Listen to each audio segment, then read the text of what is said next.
warahmatullahi wabarakatuh. Shalom, perkenalkan nama saya Deali Sintia Ulur. Stambuk saya A421191153. Saya berasal dari kelas C PJKR. Materi yang akan saya bawakan pada saat ini yaitu mengenai kesehatan reproduksi remaja. Sebelum kita masuk dalam artian mengenai kesehatan reproduksi remaja, ada baiknya kita mengerti terlebih dahulu apa itu reproduksi. Reproduksi merupakan suatu proses kehidupan manusia dalam menghasilkan keturunan demi kelestarian hidup.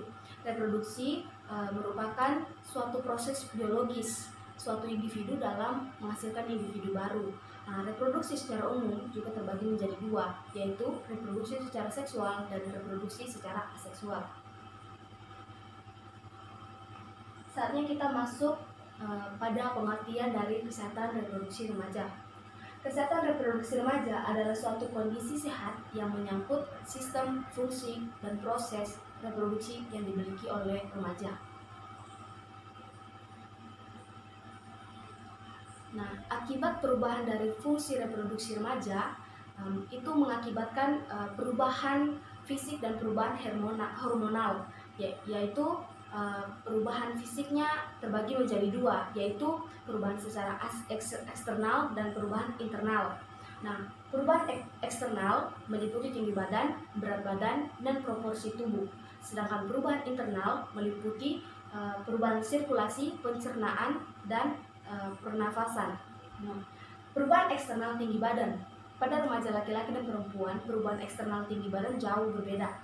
Jika pada remaja usia 11-12 tahun merupakan puncak tertinggi dari proses pertumbuhan tinggi badan, sedangkan pada remaja laki-laki puncak dari proses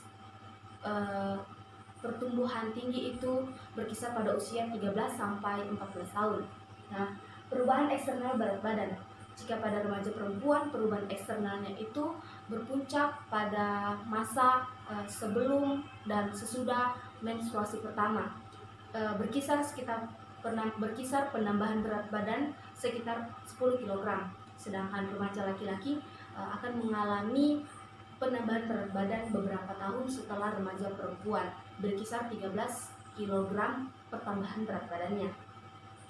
Perubahan eksternal proporsi tubuh. Pada remaja laki-laki dan perempuan, perubahan proporsi tubuh jauh berbeda. Jika pada perempuan mengalami perubahan proporsi tubuh pada bagian proporsi tubuh bagian bawah dan proporsi tubuh bagian atas, yaitu perubahan ukuran bentuk pinggul dan perubahan pembesaran payudara.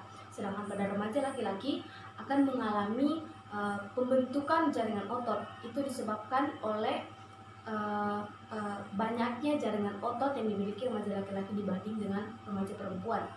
Saatnya kita membahas mengenai perubahan fisik internal sirkulasi remaja. Perubahan fisik internalnya, internal sirkulasinya yaitu pada usia 17-18 tahun, remaja laki-laki maupun remaja perempuan akan mengalami pertambahan bobot berat jantung berkisar 12 kali lebih berat dari waktu lahirnya.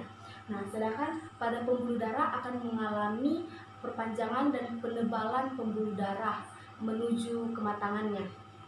Berikut adalah perubahan internal, yaitu perubahan pencernaan.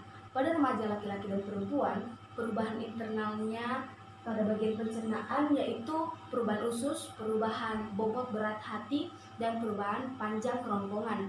Pada usus akan mengalami perpanjangan, penebalan, serta bertambahnya kekuatan elastisitas otot usus dan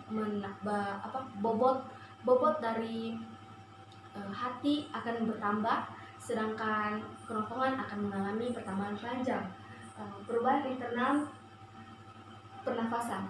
Nah, kematangan kapasitas paru-paru pada remaja perempuan itu akan terjadi pada usia 17 tahun, sedangkan kematangan kapasitas paru-paru remaja laki-laki akan menuju kematangannya beberapa tahun setelah remaja perempuan. Berikut kita akan membahas mengenai perubahan hormonal pada remaja laki-laki dan perempuan. Perubahan hormonalnya itu merupakan perubahan kelenjar, yaitu meliputi kelenjar pituitari, kelenjar gonad, dan interaksi antara kelenjar pituitari dan kelenjar gonad. Kita akan membahas mengenai kelenjar pituitari. Sebelum kita mengerti fungsi dari kelenjar pituitari, ada baiknya kita mengetahui terlebih dahulu letak dari organ kelenjar pituitari. Kelenjar pituitari berada tepat pada organ otak manusia. Kelenjar pituitari berfungsi sebagai pengatur metabolisme tubuh, pengatur pertumbuhan tubuh, dan mengatur proses sebelum terjadinya masa pubertas pada remaja. Nah, berikutnya perubahan kelenjar gonad pada remaja. Nah, pada remaja perubahan kelenjar gonad ini atau kelenjar seksual ini terjadi kematangan, yaitu gamet akan menghasilkan sel telur pada remaja perempuan, dan gamet akan menghasilkan sel sperma pada remaja laki-laki. Nah, perubahan kelenjar yang ketiga yaitu perubahan interaksi antara kelenjar pituitari dan kelenjar gonad. Nah, perubahan interaksi ini mengakibatkan penghambatan pertumbuhan yang terjadi pada remaja laki-laki dan perempuan. Itu diakibatkan dari kematangan sistem reproduksi yang terjadi pada remaja laki-laki dan perempuan. Berikutnya kita akan membahas mengenai perubahan seks sekunder remaja laki-laki dan remaja perempuan. Perubahan seks sekunder remaja laki-laki yaitu meliputi bertumbuhnya jakun, dada semakin bidang, tubuh semakin kekar, suara semakin memberat, dan aktifnya atau matangnya sistem reproduksi yang dimiliki, serta tumbuhnya rambut-rambut halus di beberapa area tertentu. Sedangkan perubahan seks sekunder pada remaja perempuan yaitu besarnya panggul atau pinggul, membesarnya payudara, suara semakin nyaring, kulit semakin halus, dan sistem reproduksi yang menuju kematangannya, serta tumbuhnya rambut-rambut halus di beberapa area tertentu.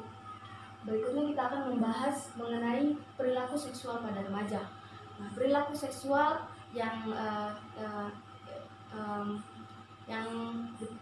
perilaku seksual remaja meliputi agresifnya remaja, keingintahuan yang besar pada remaja, dan remaja ingin diakui oleh komunitas atau kelompok tertentu.